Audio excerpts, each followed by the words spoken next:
ಪ್ರತಿ 100 ರೂಪಾಯಿಗೆ 12.5 ರಾಜ್ಯಕ್ಕೆ ವಾಪಸ್. ಕೇಂದ್ರದಿಂದ ರಾಜ್ಯಕ್ಕೆ ಭಾರಿ ಅನ್ಯಾಯ. ಸಿಎಂ ಸಿದ್ದು ಬಿಚ್ಚಿಟ್ಟ ಅಸತ್ಯ ಏನ್ ಗೊತ್ತಾ? ಕೇಂದ್ರ ಬಿಜೆಪಿ ಸರ್ಕಾರ ಪ್ರತಿ ವರ್ಷ ಕರ್ನಾಟಕದ ಪಾಲಿಗೆ ಕತ್ತರಿ ಹಾಕ್ತಾ ಇದೆ. ನಮಗೆ ಸರಿಯಾಗಿ ಜಿಎಸ್ಟಿ ಪಾಲು ಸಿಗ್ತಿಲ್ಲ, ಹೀಗಂತೂ ಸಿಎಂ ಸಿದ್ದರಾಮಯ್ಯ ನಿರಂತರವಾಗಿ ಆರೋಪಿಸುತ್ತಲೇ ಇದ್ದಾರೆ. ಸಾಲ್ದು ಅಂತೇಳಿ ಅಂಕಿಅಂಶಗಳನ್ನ ಪದೇ ಪದೇ ಬಿಡುಗಡೆ ಮಾಡ್ತಾನೆ ಇದ್ದಾರೆ. ಆದ್ರೆ ಕೇಂದ್ರ ಸರ್ಕಾರ ಮಾತ್ರ ಈ ಬಗ್ಗೆ ಡೋಂಟ್ ಕೇರ್ ಅಂತಿದೆ. ಹಾಗಾದ್ರೆ ಏನಿದು ಕೇಂದ್ರದಿಂದ ಪ್ರತಿ 100 ರೂಪಾಯಿಗೆ 12.5 ರೂಪಾಯಿ ರಾಜ್ಯಕ್ಕೆ ವಾಪಸ್ ಲೆಕ್ಕ ಅಂತ? ಅದನ್ನ ಡೀಟೇಲ್ ಆಗಿ ತೋರಿಸ್ತೀವಿ. ಆದ್ರೆ ಅದಕ್ಕಿಂತ ಮೊದಲು ಹಲೋ ಕನ್ನಡ ಯೂಟ್ಯೂಬ್ ಚಾನಲ್ ಅನ್ನು ಸಬ್ಸ್ಕ್ರೈಬ್ ಮಾಡ್ಕೊಳ್ಳಿ. ಹಾಗೇನೇ ಪಕ್ಕದಲ್ಲಿರೋ ಬೆಲ್ ಬಟನ್ ಅನ್ನು ಪ್ರೆಸ್ ಮಾಡಿ. ಕರ್ನಾಟಕ ಮತ್ತು ಕನ್ನಡಿಗರ ವಿಷಯದಲ್ಲಿ ಕೇಂದ್ರ ಬಿಜೆಪಿ ಸರ್ಕಾರ ಮೊದಲಿಂದಲೂ ಮಲತಾಯಿ ಧೋರಣೆ ತಾಳುತ್ತಲೇ ಬಂದಿದೆ ಅಂತೇಳಿ ರಾಜ್ಯ ಕಾಂಗ್ರೆಸ್ ಆರೋಪಿಸಿದೆ.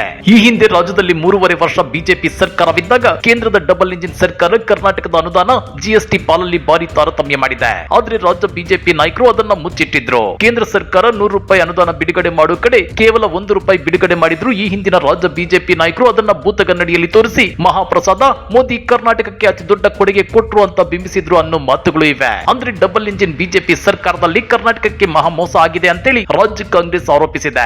ಆದ್ರೀಗ ರಾಜ್ಯದಲ್ಲಿ ಸಿದ್ದರಾಮಯ್ಯನವರ ಸರ್ಕಾರ ಅಸ್ತಿತ್ವದಲ್ಲಿದ್ದು ಮೋದಿ ಸರ್ಕಾರಕ್ಕೆ ಪ್ರತಿ ರೂಪಾಯಿಯ ಲೆಕ್ಕ ಕೊಡ್ತಾ ಇದೆ. ಕರ್ನಾಟಕವು ದೇಶಕ್ಕೆ ಸಂಗ್ರಹಿಸಿಕೊಡುವ ಪ್ರತಿ 100 ರೂಪಾಯಿಗಳಿಗೆ 12.5 ರೂಪಾಯಿ ಮಾತ್ರ ರಾಜ್ಯಕ್ಕೆ ಮರಳಿ ಬರ್ತಿದೆ ಅಂತೇಳಿ ಸಿಎಂ ಸಿದ್ದರಾಮಯ್ಯ ಟ್ವೀಟ್ ಮಾಡಿ ಕಿಡಿಕಾರಿದ್ದಾರೆ. ಅಂದ್ರೆ ಕರ್ನಾಟಕದಿಂದ ವಾರ್ಷಿಕ 4 ಲಕ್ಷ ಕೋಟಿ ರೂಪಾಯಿ ಆದಾಯ ಗಳಿಕೆಯಾದ್ರೆ ಇದಕ್ಕೆ ಪ್ರತಿಯಾಗಿ ಕೇಂದ್ರದಿಂದ ನಮಗೆ ವಾಪಸ್ ಬರೋದು ಸುಮಾರು 50,000 ಕೋಟಿ ಅಂತೇಳಿ ಸಿಎಂ ಸಿದ್ದರಾಮಯ್ಯ ಹೇಳಿದ್ದಾರೆ. ಅಷ್ಟೇ ಅಲ್ಲ, 15ನೇ ಹಣಕಾಸು ಆಯೋಗದ ಶಿಫಾರಸುಗಳಿಂದ ಕರ್ನಾಟಕಕ್ಕೆ 5 ವರ್ಷಗಳ ಅವಧಿಯಲ್ಲಿ 62,000 ಕೋಟಿ ರೂಪಾಯಿ ನಷ್ಟವಾಗಲಿದೆ ಅಂತ ಹೇಳಿದ್ದಾರೆ. ಇದೇ ವಿಚಾರವಾಗಿ ಶನಿವಾರ ಎಂಎಸ್ ರಾಮಯ್ಯ ಅನ್ವಯಿಕ ವಿಜ್ಞಾನ ವಿಶ್ವವಿದ್ಯಾಲಯದ ವತಿಯಿಂದ ತಾಜ್ ವೆಸ್ಟ್ ಎಂಡ್ ಹೋಟೆಲ್ ನಲ್ಲಿ ನಡೆದ ಆರ್ಥಿಕ ಸಂಯುಕ್ತ ತತ್ವ 16ನೇ ಹಣಕಾಸು ಆಯೋಗದ ಮುಂದಿರುವ ಸವಾಲುಗಳು ಕುರಿತ ರಾಷ್ಟ್ರೀಯ ವಿಚಾರ ಸಂಕಿರಣದಲ್ಲಿ ಸಿದ್ದರಾಮಯ್ಯ ಈ ವಿಚಾರವನ್ನ ಹಂಚಿಕೊಂಡಿದ್ದಾರೆ. ರಾಜ್ಯದ ಸ್ವಂತ ತೆರಿಗೆ ಸಂಗ್ರಹ ಉತ್ತಮವಾಗಿದ್ದರೂ ಹೆಚ್ಚುತ್ತಿರುವ ಆರ್ಥಿಕ ಸವಾಲುಗಳನ್ನು ಎದುರಿಸಲು ಮತ್ತು 2032ರ ವೇಳೆಗೆ ರಾಜ್ಯದ ಒಟ್ಟು ಜಿಡಿಪಿಯ $1 ಟ್ರಿಲಿಯನ್ ತಲುಪಲು ನಮ್ಮಲ್ಲಿರುವ ಸಂಪನ್ಮೂಲಗಳು ಸಾಕಾಗುತ್ತಿಲ್ಲ ಅಂತೇಳಿ ಸಿದ್ದರಾಮಯ್ಯ ಹೇಳಿದ್ದಾರೆ. ರಾಜ್ಯದ ಆರ್ಥಿಕ ಹಾಗೂ ಮಾನವ ಸಂಪನ್ಮೂಲದ ಅಭಿವೃದ್ಧಿಗೆ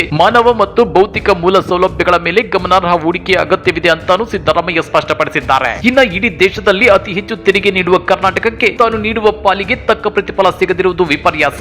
ಆರ್ಥಿಕ ದಕ್ಷತೆಗೆ ಪ್ರೋತ್ಸಾಹ ಹಾಗೂ ವಿತ್ತೀಯ ಕಾರ್ಯಕ್ಷಮತೆಗೆ ಪ್ರಾಧಾನ್ಯ ನೀಡುವಂತೆ 16ನೇ ಹಣಕಾಸು ಆಯೋಗವನ್ನು ಒತ್ತಾಯಿಸಲಾಗುವುದು ಎಂದ ಸಿದ್ದರಾಮಯ್ಯ, ಅತ್ಯುತ್ತಮ ವಿತ್ತೀಯ ಕಾರ್ಯಕ್ಷಮತೆ ಹೊಂದಿರುವ ರಾಜ್ಯ ಎಂದು ದಾಖಲೆ ಹೊಂದಿರುವ ಕರ್ನಾಟಕಕ್ಕೆ ಅದರ ದಕ್ಷತೆಗಾಗಿ ಯಾವುದೇ ಪ್ರೋತ್ಸಾಹ ಸಿಗುತ್ತಿಲ್ಲ ಅಂತೇಳಿ ಅಸಮಾಧಾನ ವ್ಯಕ್ತಪಡಿಸಿದ್ದಾರೆ. ಹಾಗಾದ್ರೆ ಸಿಎಂ ಸಿದ್ದರಾಮಯ್ಯ ಕೊಟ್ಟ ಈ ಲೆಕ್ಕದ ಬಗ್ಗೆ ನೀವೇನಂತೀರಾ? ಕರ್ನಾಟಕದ ಅಭಿವೃದ್ಧಿಗೆ ಒತ್ತು ಕೊಡದ ಮತ್ತು ಕರ್ನಾಟಕದ ಅನುದಾನಗಳಿಗೆ ಕತ್ತರಿ ಹಾಕುತ್ತಿರೋ ಕೇಂದ್ರ ಬಿಜೆಪಿ ಸರ್ಕಾರದ ನಡೆ ಎಷ್ಟು ಸರಿ? ಕಮೆಂಟ್ ಮಾಡಿ, ವಿಡಿಯೋ ಲೈಕ್ ಮಾಡಿ, ಶೇರ್ ಮಾಡಿ. ಇಂಥ ಮತ್ತಷ್ಟು ರೋಚಕ ರಾಜಕೀಯ ಸುದ್ದಿಗಳನ್ನ ಮಿಸ್ ಮಾಡದೆ ನೋಡಬೇಕು ಅಂದ್ರೆ ಹಲೋ ಕನ್ನಡ ಯೂಟ್ಯೂಬ್ ಚಾನಲ್ ಅನ್ನ ಸಬ್ಸ್ಕ್ರೈಬ್ ಮಾಡ್ಕೊಳ್ಳಿ.